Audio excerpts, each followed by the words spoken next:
The following segment is presented in partnership with Future 42. Turn your frustration into action at future42.org. A follow-up for you today on a story we did about Camp Hope.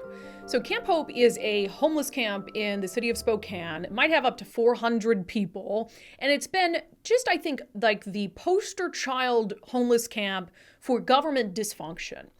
It's a homeless camp that sits on property owned by the Washington State Department of Transportation. And so you have, the Spokane County Sheriff who wants it cleared. You have the mayor of Spokane who says that they want to do more to deal with it, but their hands are tied because technically these people are on state property. And so they all need to work together. And as you know, the government doesn't function well when people need to work together. And so that's why I was so annoyed. And I feel like every single voter, every single taxpayer of Washington should be annoyed by this. To see how the blame game around this played out behind the scenes. So I had submitted a public disclosure request to the governor's office that was kind of unrelated, tangentially tied to Camp Hope. It's for a story I'm working on. But I found some emails in it that showed the extent to which state agencies were working behind the scenes to try to shift blame over this camp to the city of Spokane and to Mayor Nadine Woodward, who's a Republican. Now, whether that has to do with the desire to shift blame onto her and to the city, I can't say for sure. But let's just say I'm sure that the governor's office isn't the biggest fan of the mayor of Spokane. And behind the scenes, they were, one, insulting her. And I'll talk about who in a moment, but insulting her ability to lead, insulting a member of the media who was covering this story, and trying to fine-tune a statement to release to reporters that would put the blame where they feel like it belongs on the city of Spokane. This from a communications director with the Washington State Department of Transportation.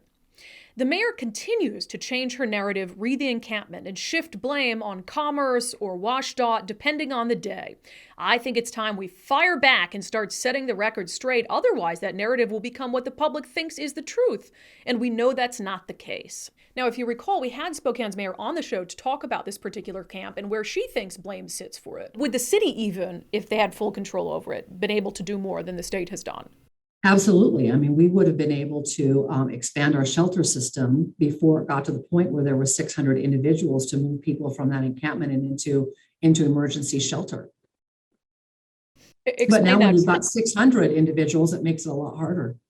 Okay, so if the city had been in control of it, you wouldn't have let it get to that point, is what you're saying. Exactly. So the state has a different opinion. The state believes that it is the city's fault that this camp exists to begin with. So the state notes that Camp Hope technically originated from a protest that was happening at Spokane City Hall. And the protest was over this perceived belief that the city wasn't doing enough to provide beds and housing and social services for people who were experiencing homelessness in the city.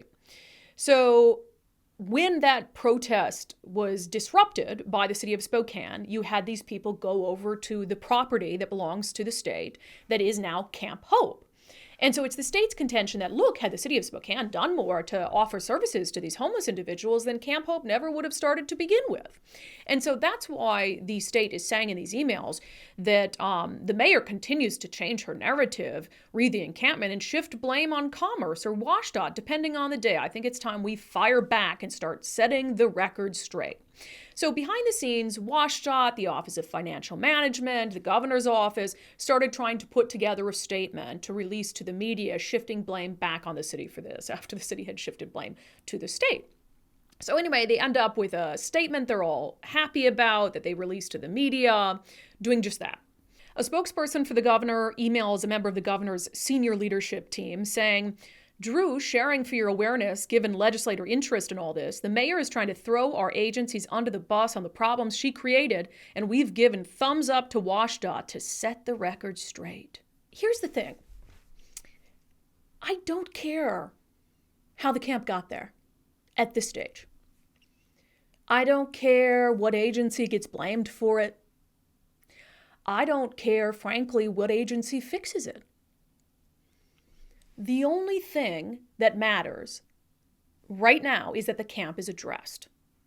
and that we try to prevent a similar camp from forming in Spokane, from forming along I-5, in the Seattle area, down I-90. All of these agencies ought to be laser focused on dealing with the underlying issues that are making our homelessness crisis worse by the day. And instead, what are they doing?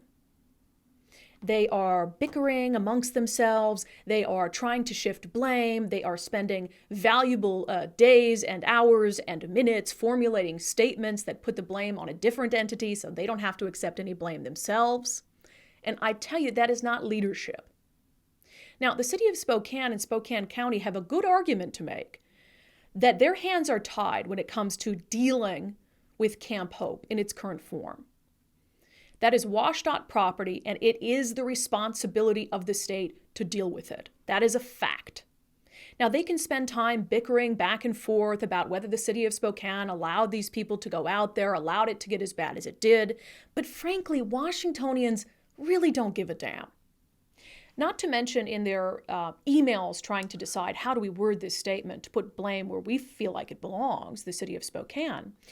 Here you have people who are very high up in the governor's office, in these state agencies, openly insulting in these emails that they know are subject to public disclosure. A member of the media who is working on the story related to Camp Hope, and directly the mayor of Spokane. I'll read these two emails for you. Penny Thomas, with the Commerce Department, is sending an email to folks with the State Patrol, with the governor's office, with OFM. In it, she is talking about reporters who have reached out about this story, who they're going to send a statement to. She writes, "We've also spoken a couple times with Daniel Walters at the Inlander." Inlander is like the alt weekly in Spokane. Although he did a pretty lame interview, no bad coverage, just a poor interview with Lisa, and hasn't been reaching out regularly for updates. And then you have the director of the Office of Financial Management, who's responding to a news story done by Jonathan Cho about Camp Hope. That story featured Spokane Mayor Nadine Woodward. And David Schumacher, again, the director of OFM, writes in response to the story, "Gee, Mayor, governing is tough. Go figure." Now, here's why that little jab at the Spokane mayor bothers me. Around the exact same time that the head of OFM was insulting her ability to govern, the Department of Transportation put out a statement to the media suggesting that the state and the city of Spokane were having productive conversations about how to move forward with the situation, saying yesterday's meeting with city officials was a start to productive, much-needed discussion to successfully resolve Camp Hope and work together. So while the state is saying, oh, we're having productive conversations, the director of OFM is behind the scenes like a 14-year-old teenager gossiping, insulting the Spokane mayor's ability to lead, ability to govern.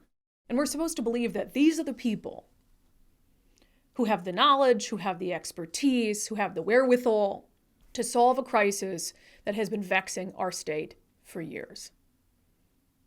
Get real. The preceding segment was brought to you in partnership with Future 42. Turn your frustration into action at future42.org.